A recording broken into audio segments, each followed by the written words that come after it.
In the beginning, God created the heavens and the earth. Now the earth was formless and empty. Darkness was over the surface of the deep, and the Spirit of God was hovering over the waters. And God said, "Let there be light," and there was light. God saw that the light was good, and he separated the light from the darkness. God called the light day, and the darkness he called night. And there was evening, and there was morning, the first day.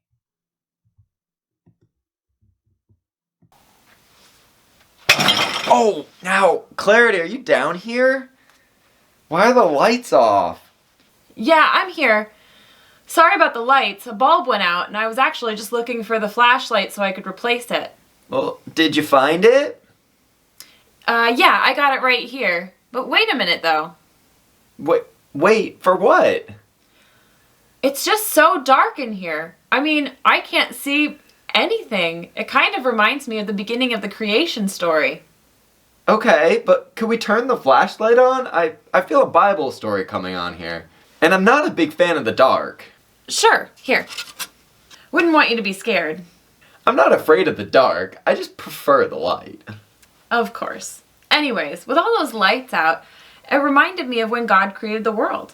Seriously? All the lights being out reminded me of was that I should have picked up those Legos earlier. Makes sense.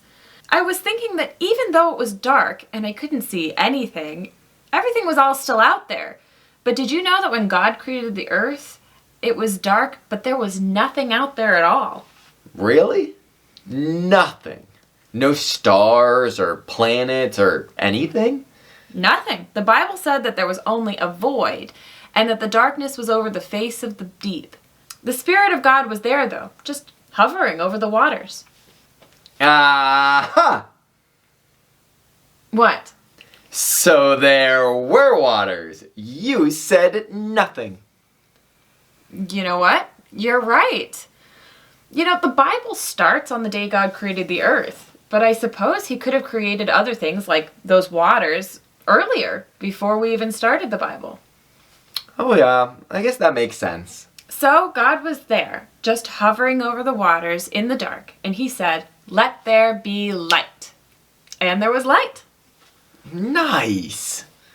Wait, so God just spoke and there was light? Yep, that's how powerful he is. God is so powerful that all he has to do is speak, and that makes things happen. Some people believe that God was actually singing and that the creation of the world was the very first song. That's kind of cool. I like that. Me too. God saw that the light was good. Then he separated light and darkness. He called the light day and the darkness night. There was evening, which was dark, and morning, which was light, and that was the beginning of the very first day. Wow. Do you think God created the light because he was afraid of the dark? It's hard for me to imagine that God was afraid of anything, but he did think the light was a good idea. It seemed like he didn't like the dark the way it was. I guess you could say he preferred the light. Huh. Just like me.